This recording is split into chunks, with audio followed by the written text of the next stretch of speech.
Hi, I'm Carlos from Faboratorium, and this is another episode of Meets Back on the Menu Boys, where I analyze my Talisa Rhinar games. I talk through my decisions and try to learn from potential misplays and hopefully provide some useful information or tips to any Brute or Rhinar player. Let's start. Hi guys, this is another episode of Meets Back on the Menu Boys. Today we are facing Dorinthea. This is the second warrior that we're facing with this build and with this list, and in this series we already faced Kasai, Florian and Verdance. From my local experience and in general, um, I would say that Dorinthea is a hard matchup for Reiner. It also depends on the build that we are playing. If we are running like a club build with more D reacts like a fatigue list, it should be easier for us. Although if we are playing with claws or here with ravenous mitax with no D reacts and with pearls or no blocks like pulping, wall ride or Bearfangs, should be harder for us because Dorinthea is especially strong against aggro heroes that can't or who don't want to block. So it should be a hard matchup, but let's see how it goes. I decided to go first. I think it's the right choice against Dorinthea. If you can choose, always choose to go first because they can dominate with their first hand, and you can um, leak some damage or even get they can get a counter already on Dawnblade, so we don't want that. So we try to go first and avoid that. Here we're playing again with Sash and the usual suspects: Scowling Flashback, Apex, Bonebreaker, and Beaten Trackers. We're not using Scabskin Leathers. I would use Scabskin Leathers only when going second, just for that. If we need to block a dominate attack or something on turn 0, we are able to do so. So if we are going first, I'm using Beaten Trackers, and then here my sideboard, as you can see, is to have more blocking cards.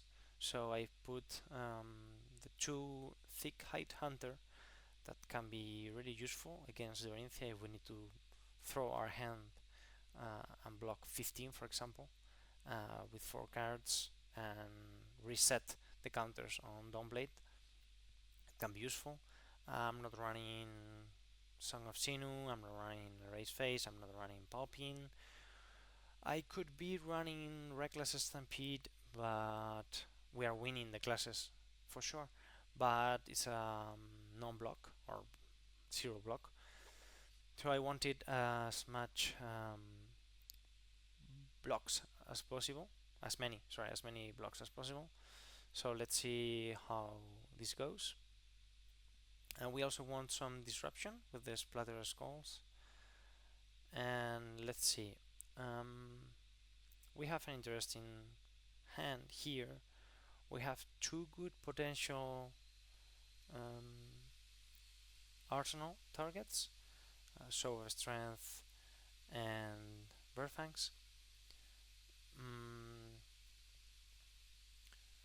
we could uh, we could just say Arsenal Pass here, or we can send some damage and try to force to block with good hands under turn 1, but I would say Arsenal Pass is the ideal here because we don't want to lose power cards for nothing. And it's true that we have two great arsenal targets here. So I went for the Ravenous Mitax. I'm not sure if this was the right choice here, but we already have a Blood Rush Velo, which is great because we didn't have it. It is true that if we have just gone like Arsenal Pass, we have drawn it, but well, let's see how this goes. Now we have to think about our Arsenal target, and as a Rhinar player you can always think about, okay, I'm gonna put an attack action card in Arsenal or the Blood Rush Bellow in Arsenal against heroes that do not have much disruption. I would say it's safer to put an attack action card or even the Blood Rush in Arsenal against Arsenal disruption. It's always better to keep the Blood Rush in hand, but usually it's better to guarantee an attack action card in Arsenal for our Blood Rush Bellu turn, especially Wild Ride or any go again, natural go again attack action card.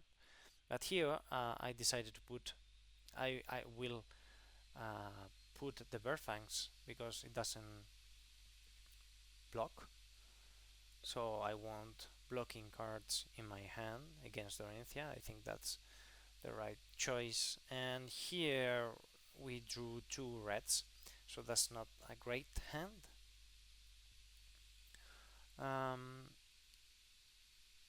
I'm not sure what I would do here.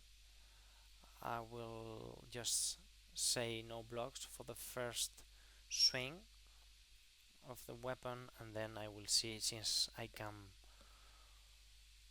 block efficiently the second attack. So this is going for 6. No again, apparently. No go again, apparently. So maybe they will need to destroy their refraction boulders, but they didn't do it. So here we are left with 3 reds and 1 Blood Rush Bellow and 1 Bearfangs. In Arsenal, we didn't block with the beaten trackers, so if we decide to break it, we will lose 1 point of value here. So we could just IP ourselves here and send Show of Strength between 2 reds and keeping again another turn the Blood Rush Bellow in hand, or we could try to draw any go again or any blues or yellows from our Blood Rush Bellow, but I think this is the safest option.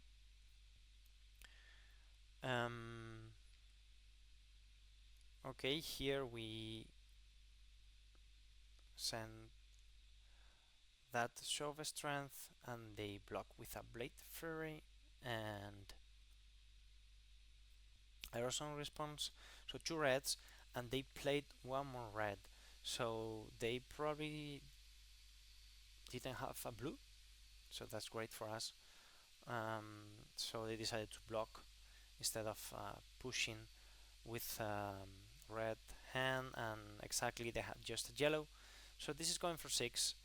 1 pitch floating, and now my hand looks better for the Blood Rush Bellow turn, although I don't have any go again starter or any way to discard like a Silex, for example, to get a rum. So again, we could block here. This is a tough decision because we could block with 2 cards and they would need to buff the weapon in order to hit and then attack again. So they would need to buff it and give it go again. Maybe with um, legs. Um, we could block with equipment here and one card from hand and just send back in, and that blow rush bellow would stay there again. Um, I'm thinking about the blocks here, and we could even block 9 here if we want, with our 3 cards, with our 3 attack action cards, and then send the Burfangs, or even send the Ravenous Mitax with a Blood Rush Bellow, just to, keep the deck going. But here I see some equipment blocks.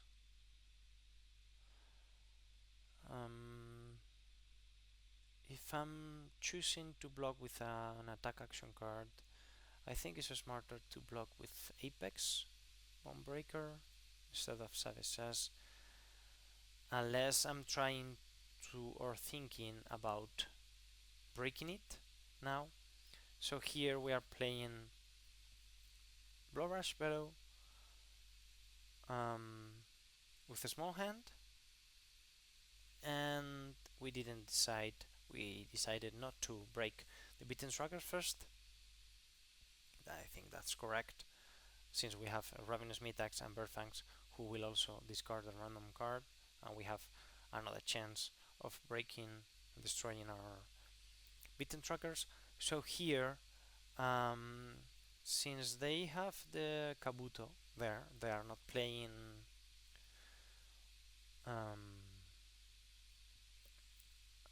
Balance of Justice, they are playing the Kabuto.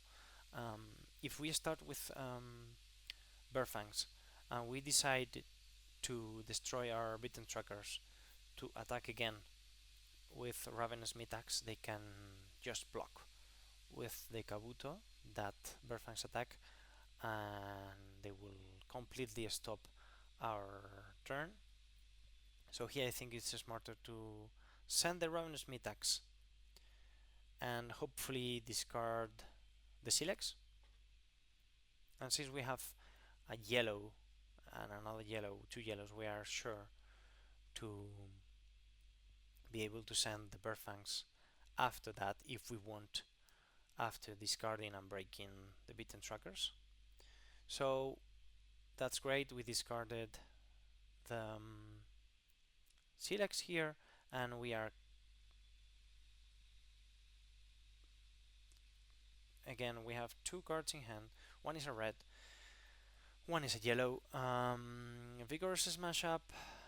Red is not the worst arsenal target, but we could send the Burfangs and try to discard the Vigorous Smash Up red we have in hand, and maybe get some one right or yellow Bug Wild or Savage Fist, Swim Big, Source of Strength, any attack that is better in our arsenal. If we decide to break the Beaten Trackers here, that I think is the right thing to do, because we cannot lose value against warriors. So here we are safe from the Kabuto, and we are pretty sure that we will hit for 10 now from these Burfangs in arsenal. And that's amazing. That's what we wanted. We wanted to discard our Vigorous Smash Up, intimidate one more card, get a great arsenal target at the end of our turn. So we sent 7 after 2 intimidates, and then we sent 10 after the third intimidate. So we intimidated 3 cards, and we pushed some damage here. They are 26, but they kept their whole hand, so this is gonna be hard for us. And our hand is saying no blocks. We have two no blocks, we have 1 0 block, and we have a blue that blocks 3. So here we can just say, okay, I'm gonna eat it and I'm gonna try to hit you harder if possible. We have a war right in arsenal, we have another war right in hand, bird fangs, and we have our savage sass still available, so we could potentially go for 3 attacks here, or even 4, let's see, and try to match their turn that I expect to be huge with 5 cards. So they started with 3, go again. This attack already hit, so let's see where they go from here. They are using their equipment for creating a vigor token, for giving it +1, and here again I'm saying, okay, we could use Scowling Flashback and Apex Bonebreaker here to try to stop this attack and prevent the first counter on Dawnblade, but with another card remaining in hand and a suspicious arsenal that is been there for a while, I expect that with one pitch floating, it's gonna be very difficult for them to not buff this attack.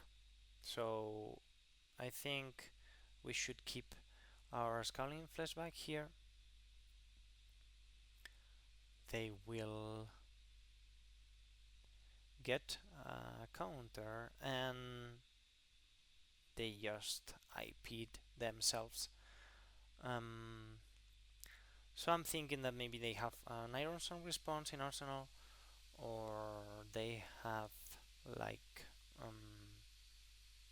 they had it in hand, or they have I don't remember now the name of the card that allows you to attack one more time with a weapon.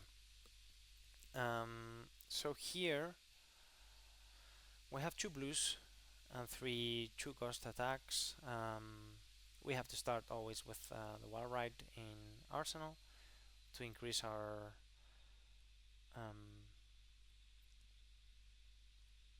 chances to not discard and non-attack or a miss here. And I start with obviously the wall ride, pitching our sand sketched plan. We discarded the blue, but we drew yellow, so it's not that bad. We need to continue with another war ride from our hand, and they already use their Kabuto, so we cannot finish our turn with Ravenous Mitax. We have to think about that. And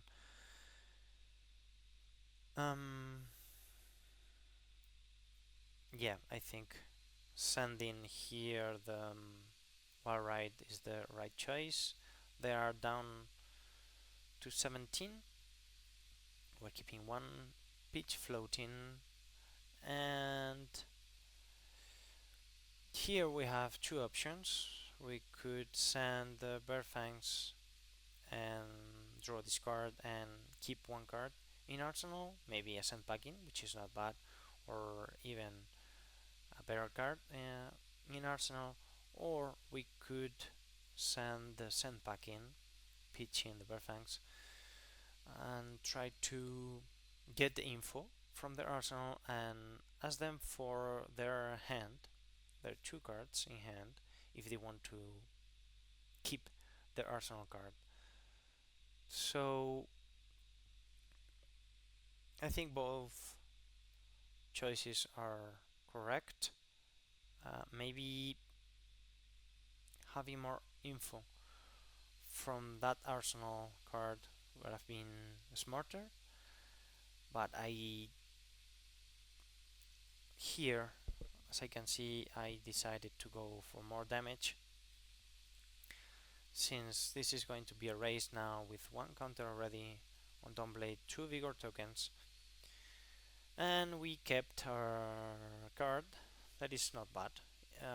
In Arsenal, it's a stronger survive here, which is great, which is brilliant actually against warriors. So yeah, they are starting with their power cards, and this is just coming for 6, 3 cards in hand, and 1 card in arsenal, and 1 counter on Dawnblade. We can block 12 here, potentially 14 and 16 with a Scowling Flashback and Apex Bonebreaker. I'm not sure this is the right choice. Our hand doesn't do much actually. We could fully block this attack, because what are we going to do? Are we going to just send Ravenous Mitax, or just naked Splatter Skull for nothing? Um, Send packing is asking for a blue. We don't have a blue. Skullcrack is not great here, so our hand is not great. So we could just use it for blocking here. I'm already blocking 7 here. This is not enough at all. I can keep 1 card, yellow, only for Ravenous Mitax, and block 13. Or I could think about, like I probably I'm doing here, blocking 7 here, or 10, and maybe stop the second attack if they overpass our defenses. So we finally decided to go for 10. I don't think that's the right choice here. With 2 cards and 1 card in arsenal, they can easily go over our defenses. So it was probably better if I commit to this defense, to block 13. So here we see that we are already in a bad situation, because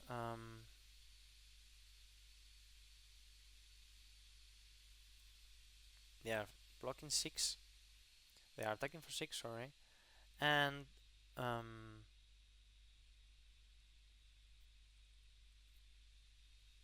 the opponent misclicked, so they are attacking here for 9, and we have a real problem here. This was the mistake. Steelblade is allowing them to draw every single time that they are hitting with an attack, so this is going for 9. They can give it go again with their legs, and they will draw a card, and they will swing again. So this was clearly a mistake. We should have either stopped less and kept our cards for a second attack. But it was meant to happen. I mean, we were 9-27. They were sure to hit this turn, and now our hands our cards, sorry, in hand are not great. We can't do much. We have a might token that we can pair with the stronger survive if we pitch our two yellows. Again, that's not great. Um, I'm blocking 3 here. I'm not sure why I'm blocking 3 here, because they're gonna attack for 9 again. This this was this was terrible for us. Still, we are at 21, so we could just say no blocks and send Ravenous Mitax for 6 probably, or yeah, that's the only thing we can do here. um, we are down to 12. We already used our equipment pieces, almost both of us, and with 2 counters on Dawnblade at 12 against probably 4 or 5 cards is scary, I wouldn't lie. um, since the opponent only block 1 with their equipment, we are sure that they are gonna hit very hard this turn. Thankfully, we drew our sideboard card against Dorinthea. Here, um, they drew 2 reds, 1 yellow. They have no pitch floating. They have 2 cards in hand, and we can block for 15. I'm not an expert of Dorinthea's decks or lists, but I'm not sure if they can overpass our 15 block here with 2 cards and no pitch floating. So I think the right thing to do here is to block 15 if they have it. Again, Twining Blade, they have it.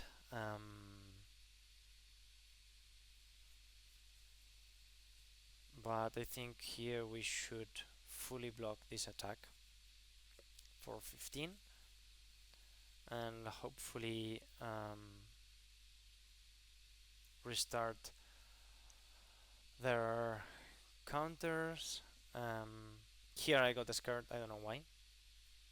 I say sorry because I don't know why I I said I did that, but yeah, I think I have to fully block this attack and hope for the best, which is restarting their counters. And okay, they are not able to overpass our defenses, so we just restarted their counters, and now we can play safer against Dorinthea with no counters, but still it's not easy. They are at 4, so our attacks are lethal already, so they will need to block with cards from hand. Here decided not to block. I think that's the right choice since we were at 12. Now they will give it +1 and attack for 4 here. And here is the difficult part against warriors. thing that I like actually. Like assassins, think what they have in hand, and if we need to be worried about blocking or not. I think here we should definitely block with at least Apex, Bonebreaker, Vigorous Smash Up to cover those 4 points of damage. Get to know our top card of the deck for our war ride, and yeah, let's see from there if they can kill us. They can go over 9, I mean 9 plus or not with 3 cards. I think potentially they can, for sure, but I would 100% block with the Vigorous Smash Up here. In this game I didn't do it. Let's see if we regret it. So okay, opponent here is asking for a card, which is kind of great, so that means we are not dying this turn, probably, but we are losing a card, and yeah, I'm gonna choose the card that I have chosen before, which is the Vigorous Smash Up. And okay, they are hitting for 7. They are getting a counter on Dawnblade. They revealed a Ruby Amulet, which is non-block, which is great for us if we don't intimidate it. But we revealed Sand Sketched Plan, so we didn't get the Vigor token, which is not great. But we know that our top card is not a 6, so we have to send it to the bottom of the deck, and we know that they have non-block in hand, so we are again giving them 1 counter here on Dumblet, but we are at 6, so we should be fine if we threaten at least 11 points of damage here from War Ride and Ravenous Mitax, or Ravenous Mitax into War Ride. We could even do over pitching, or just pitching for the Stronger Survive with Go Again and then sending the Ravenous Mitax. But here I decided to intimidate first. I think that's the right choice. Intimidating as early as possible on the turn, so they don't have cards in hand to block our attacks. So we got lucky here. That's what we were looking for. We were looking for the Beast Within to get discarded, and then with that blue we can follow up with our War Ride, and they will just die if we if we got lucky. We got lucky. We could have discarded our Blow Rush below, and they could have survived here.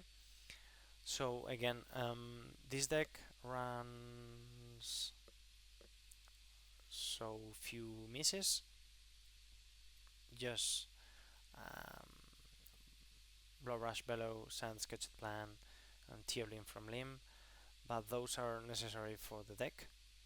So we got lucky here with the draw on this card, and we could finish the game with a win. The average value per turn here is huge, is 15.6, which is great against Dorinthea. And we can see here that we had like 5, 8, 23, 20, 16, 13, 14. And as I said, difficult matchup against Dorinthea, but that thick height hunter actually did its job and allowed us to restart their counters, so we could not die, because if we couldn't, if we weren't able to stop their counters on Dawnblade, it was over for us. So I hope, guys, you liked the game,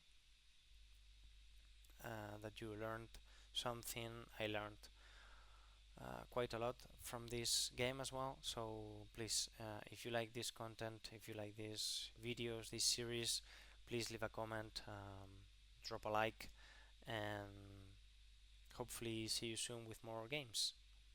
Bye bye.